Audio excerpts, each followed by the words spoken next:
এখন হচ্ছে দুপুরবেলা আমরা রুটি সেকে দিচ্ছি আমার ছেলেদেরকে। রান্নাঘরের অবস্থা অনেক খারাপ, এই যে কাজ করতেছে। আজকে আজকে রান্নাঘর ক্লিয়ার হয়ে যাবে তো না? হ্যাঁ, তো স্বাস্থ্যবিধি মেনে দেখতে পাচ্ছেন ওরা কাজ করতেছে মাস্ক পরে। একদিকে ওদের জন্য সুবিধা হচ্ছে ওরা নাকে মুখে ধুলাবালি ঢুকতেছে না, অন্যদিকে হচ্ছে স্বাস্থ্যবিধি মানা, জীবাণু এই সব মিলিয়ে স্বাস্থ্যবিধি মানা হচ্ছে। এই যে আর ওই দিক দিয়ে ওই যে মুনতাসির খাচ্ছে।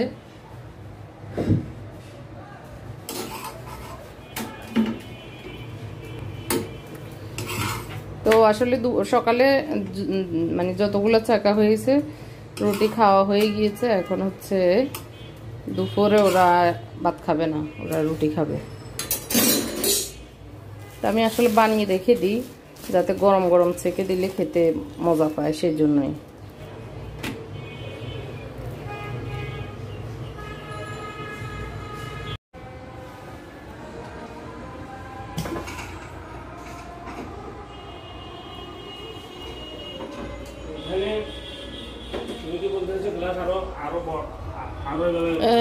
মানে এনে 3.5 ইঞ্চি, আমি বলি 2.5 ইঞ্চি দিলে ভালো। এখন তো আমরা কাটি ফেলে নেই, যে কোনো গ্লাস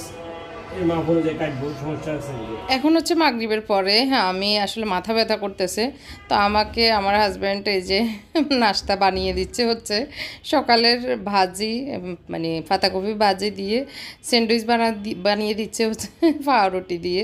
তো বানিয়ে জোর করে দিচ্ছে, আমি বলতেছি খাবো না খাবো না, তারপরেও জোর করে দিয়েছে।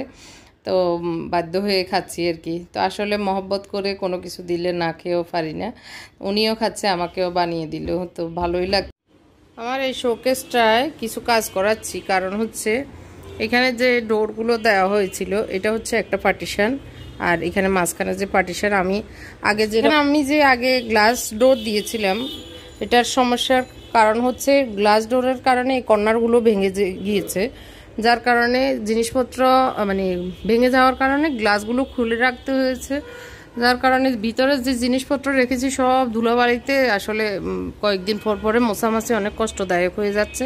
সেই কারণে এখন আসলে বাধ্য হয়ে এখন আমি ডোর সিস্টেম, গ্লাস ডোর সিস্টেম করে নিচ্ছি আর কি। তো আগে একটা সিস্টেম ছিল, এইখানে এই দুইটা ডোর হচ্ছে লম্বা গ্লাস ডোর ছিল, আর এখানে একটা, এটা হচ্ছে ওভেন শেলফ, এটাও ওভেন শেলফ, এটা হলো যেটা মাইক্রোওয়েভ, আর এটা হচ্ছে ইলেকট্রিক ওভেনটার কারণে এটা খোলা থাকতো, আর এটা হচ্ছে গ্লাস ডোর ছিল, দুইটার গ্লাস ডোর, নিচেও গ্লাস ডোর। তো এখন আসলে সেপারেট এরকম ডোর হওয়ার কারণে একটু সমস্যা হয়, অনেক সময় মুখ বন্ধ থাকে না, একটু আঁকা। তো নিচে এই গ্লাস ডোর এবং এগুলো আলাদা আলাদা হওয়ার কারণে অনেক সময় ছোট ছোট ফাঁক থাকে, যার কারণে ধুলাবালি ঢুকে। তো আসলে এটা খুব খারাপ অবস্থা। এই যে উপরেরটাতেও দুইটা ডোর ছিল, তো এখন আমি চাচ্ছি যে এখানে 4টা ডোর হবে, দুই পাশে 2টা ডোর, এই যে এটা, আর এখানে মাঝখানে 2টা ডোর হয়ে নিচের দিক পর্যন্ত চলে যাবে, আর এটাকে আমি ডয়ার করে ফেলছি। তো যার কারণে আমার এইখানে একটু কাজ করানো লাগতেছে আসলে।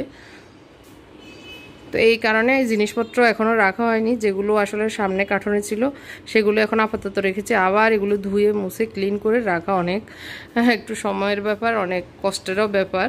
তো যাই হোক, তারপরেও কিছু মানে পেতে হলে কিছু মানে ছাড় দিতে হয়, ক্ষয় করতে হয়। তো এবার আসার সময় আমার সেটের একটা গ্লাস ভেঙে গিয়েছে। এখন হচ্ছে রাত 9:30। আমার ঘরের অবস্থা একটু দেখাই। একজন বোন কমেন্ট করেছেন, ওনার নামটা আসলে এখন তো মনে নাই, যাই হোক, মানে ওই অগুছানো ঘরটা দেখাতে, কারণ মানে পুরা ঘর গুছানোর আগে কেমন থাকে হয়তো ওনার এটা একটু কিউরিসিটি ছিল। তো এই কার্টুনগুলো হচ্ছে সব হচ্ছে প্রোডাক্টের কার্টুন, তো এগুলি বের হয়ে যাবে আর কি। তো যাই হোক, এই অগুছানো ঘরটা আজকে একটু আপনাদের সাথে শেয়ার করছি, পরে তো ট্যুর হবেই। এই যে এটা হলো মেন ডোর আর কি, এখান দিয়ে ঢোকা হয়। তো আমার মানে ফ্যাক্টরি থেকেও কিছু মাল দোকান থেকে এসেছে, সেগুলো রাখতে হয়েছে আপাতত, কারণ এদিকে এখন দোকান নেওয়া একটু মুশকিল হয়ে গিয়েছে, কারণ লকডাউন, রোজার ঈদ সব মিলিয়ে আর কি। তো ঘরের কাজ চলছে, একটু একটু কাজ করতেছি, আবার গুছানো একটু হয়েছিল, কিন্তু আবার আজকে 2 দিন একটু ভিতরে কাজ চলছে বোর্ডের আর কি, কাঠের, যার কারণে আবার সব এলোমেলো হয়ে এইদিকে চলে এসেছে। ডাইনিং টেবিলের অবস্থা দেখেন। আর হচ্ছে শোকেসটায় একটু গ্লাস ছিল, গ্লাস ডোর যেটা, সেটা বাদ দিয়ে ওটাতে একটু প্রবলেম মানে শুরু থেকেই প্রবলেম ছিল, তারপরে ছিল এতদিন, কিন্তু কর্নারগুলো ভেঙে এগুলো আর লাগানোর উপযোগী ছিল না। তো এখন আমি এগুলোতে ডোর লাগিয়ে নিচ্ছি, এই যে কবজা সিস্টেম করে। এখন এগুলো কবজা লাগানো হয়েছে, মানে জাস্ট কালকে হয়তো এটাকে ফিটিং করা হবে। তো এখন আপাতত এই অবস্থা। এই যে বেডশিট সহ জিনিসপত্র এখানে, আর এভাবে এখন সব এলোমেলো, পুরো ঘর এলোমেলো। এটা হলো বড় ছেলের রুম। ওয়াশিং মেশিন ওখানে সেট করা হয়েছে, কীভাবে করেছি আমি আস্তে আস্তে সব দেখাবো, আপাতত এখন এটুকুই। তো এগুলো আসলে সব ওলট পালট হবে, সব চেঞ্জ হবে, জাস্ট এখন মানে রাখা আর কি। আর এটা হলো মুনতাসিরের রুম। এটা কে শুয়েছে?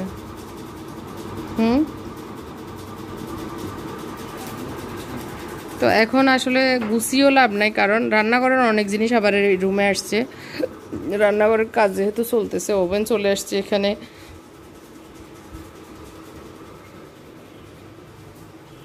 আচ্ছা, রান্নাঘরটা একটু আমি সারপ্রাইজ হিসেবে থাকুক, সেটা পরে দেখাবো। তবে রান্নাঘরের মানে যে সেটটা কাজ করা হচ্ছে সেটা পরে দেখাবো, এখন আমি এই সেটটা দেখাই। দেখেন কি অবস্থা।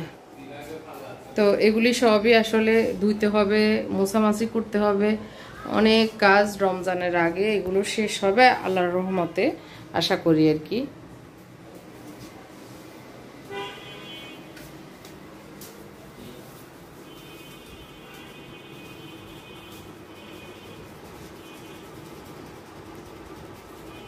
আর আমার রুমটাও একটু দেখিয়ে দিই।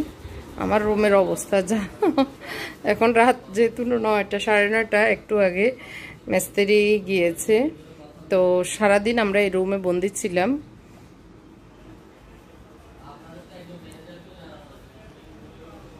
ঠান্ডা বাতাস খাইতেছে, প্রোগ্রাম চলতেছে, মিটিং চলতেছে।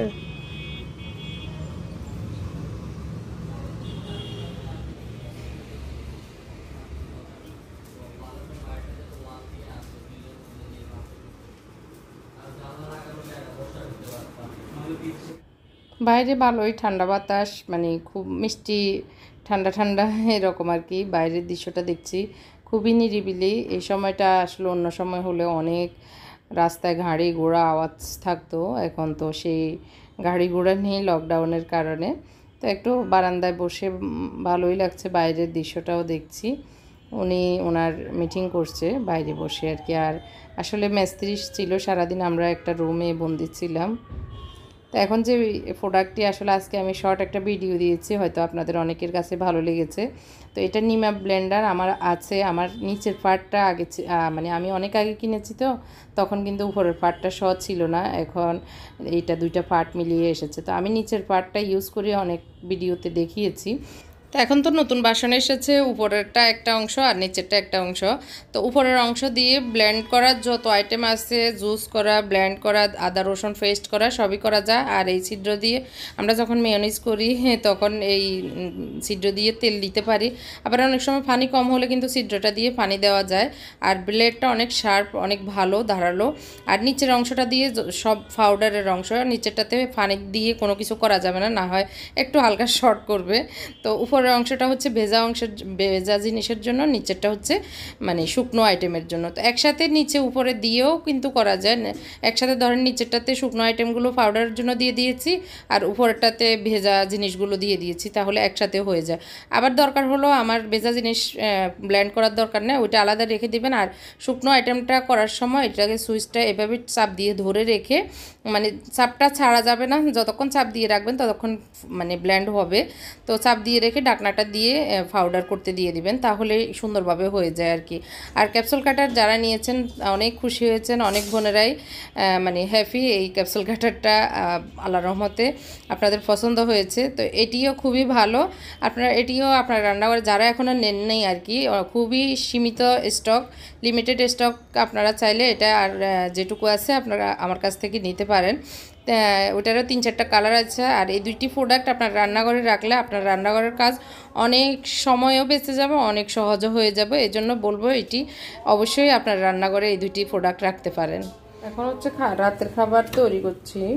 রাতের খাবারে এই যে এখানে শাক ভেজে, দুপুরের জন্য শাক ভেজে নিয়েছিলাম, আর সকালের পাতাকপি আর বেগুন ভাজি। তো এখন আমি গরম করে একটু এক সাইডে নিয়ে নিয়েছি। এগুলো এখনো ক্লিন করা হয় না, ওরা একটু গিয়েছে আসলে, আর শরীরে কুলাচ্ছে না, সকালে করব। এটা হলো এখন আমি একটু মাছ ভেজে রেখেছিলাম সকালে, এখন জাস্ট পেঁয়াজ দিয়ে একটু ভুনা করে নিব।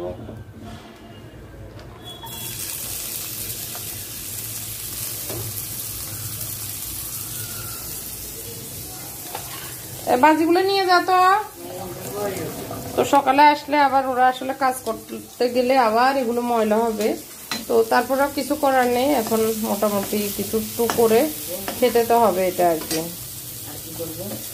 আর এদিক দিয়ে ভাত গরম দিয়েছি, ওভেন ভালো না এই জন্য। ওই টেবিলের প্লেট বাটি যেগুলো আছে ওগুলো নিয়ে আসো। তো আমার ছেলেদের একটা বদভ্যাস, সেটা বদভ্যাসটা আমি একটু বলি আপনাদের সাথে। সেটা হচ্ছে ওরা ভাত খেতে চায় না, এটাই হলো ওদের অনেক খারাপ একটা দিক। ওরা হয়তো পরোটা, না হয় রুটি, না হয় খোলার পিঠা, না হয় যে বার্গার, স্যান্ডউইচ, এইসব ভাত খেতেই চায় না, মানে খুব কম বেলাই খায় ভাত। তো আমি পেঁয়াজগুলো ভেজে একটু, গতকালকে টমেটো ভেজে রেখেছিলাম, তো এগুলো দিয়ে দিব এখন। এটা টমেটো কালো হয়ে গেছে আসলে, মনে হচ্ছে যে মানে একটু ভালো করে ভাজা হয়েছে আর কি।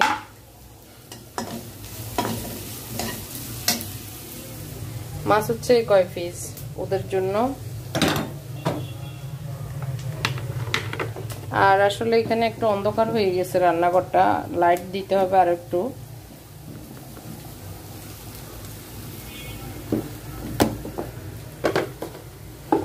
পরিমাণ মতো মরিচ দিয়েছি, এখন পরিমাণ মতো একটু হলুদ দিয়ে দিচ্ছি।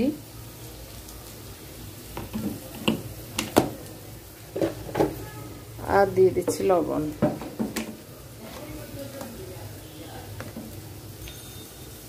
আজকে আমার শরীরটা অনেক খারাপ ছিল সারাদিন, মানে মাথা এত ব্যথা করেছিল, মনে হয়েছে প্রেশার বেড়ে গিয়েছে। তো প্রেশারের ওষুধ খেয়ে সারাদিনে আসলে একটু শোয়াই ছিলাম। আমার হাজব্যান্ড টুকিটাকি ওই দেখাশোনা উনি করেছেন, আমাকে ঘুম পাড়িয়ে আর কি। তো পেঁয়াজটা ভাজা হয়েছে, এখন আমি টমেটোগুলো দিয়ে দিচ্ছি। টমেটো সব দিব না, একটু দিব।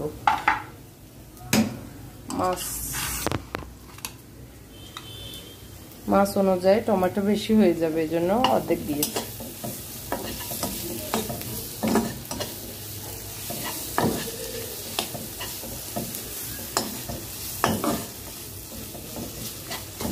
হয়তো অনেকে বলবেন খুন্তি দিয়ে নাড়তেছি কেন, তো আমি এটা তেমন অসুবিধা মনে করি না। আমি হালকা হাতে এটাকে নাড়াচাড়া করি। আসলে আমার এখনো পর্যন্ত কিছুই হয় নাই। কখন হয় যে এগুলো আমার প্রায় 6-7 বছর আগের পাতিল, তো এখনো নতুনের মতোই আছে আসলে।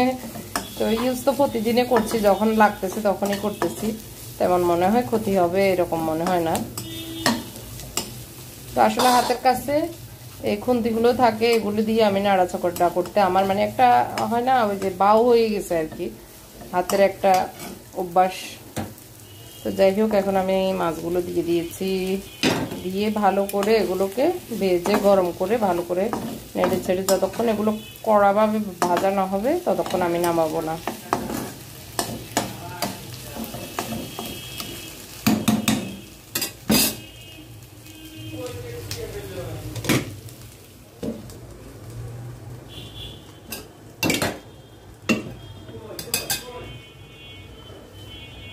তোরা বুড়ি রাখছ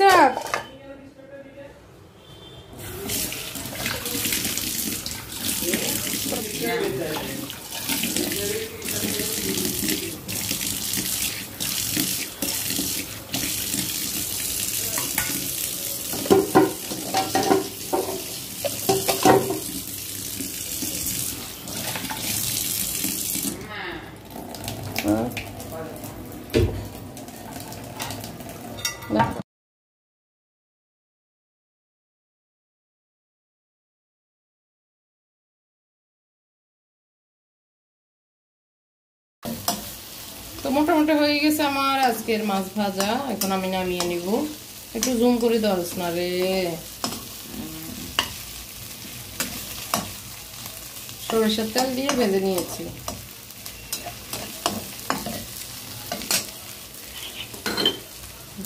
এই যে একটু, এই যে আমি এখানে দেখতে পাচ্ছেন অনেক ধুল। একটু মসুর বেশি।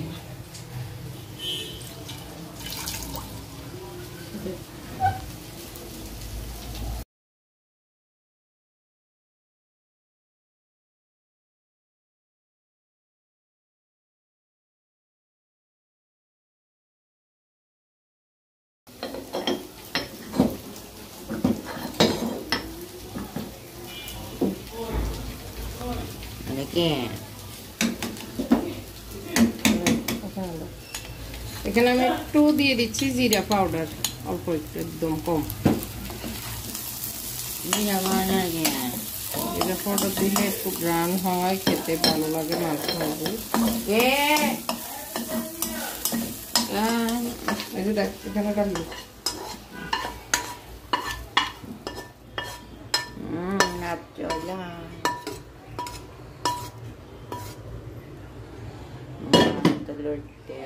তো এখন হচ্ছে পরোটা ভাজবো ওদের জন্য।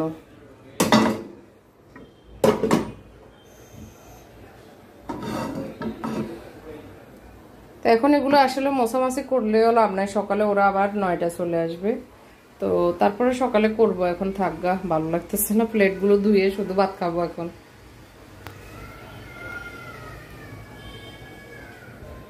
তো আজকের পরোটা ভেজে ওদেরকে, পরোটা যে ভাত খাবে সে ভাত খাবে, এরকম করে রাতের খাবারটা কমপ্লিট করছি। সকালে আরও অন্যান্য অনেক কাজ আছে। তো আজকের ব্লগটা আসলে কেমন লাগবে আমি ঠিক জানি না, তারপরেও চেষ্টা করছি আপনাদের সাথে প্রতিদিন ব্লগ শেয়ার করার, সেই কারণেই দিয়ে দিয়েছি। তো ভালো যদি একটুখানি লাগে অবশ্যই কমেন্ট করে জানাবেন, শেয়ার করতে ভুলবেন না, আর লাইক দিয়ে আমার পাশে সবাই থাকবেন এই আশা রেখে আজকের ব্লগটি এখানে শেষ করছি। আল্লাহ হাফেজ, আসসালামু আলাইকুম। আর আমার জন্য সবার কাছে দোয়া চেয়ে নিচ্ছি, সবাই যেন আমার জন্য দোয়া করেন, এটা আমার রিকোয়েস্ট থাকবে। তো এক বোনের বাবা মারা গিয়েছে গত 2-3 দিন আগে। আসলে উনি বলেছেন ওনার বাবার জন্য একটু দোয়া করতে। তো ওনার বাবাটা গতকালকে মেবি মারা গিয়েছেন। সবাই ওনার জন্য দোয়া করবেন, ওনার রুহের মাগফিরাত কামনা করছি আমরা সবাই। আল্লাহ হাফেজ, আসসালামু আলাইকুম।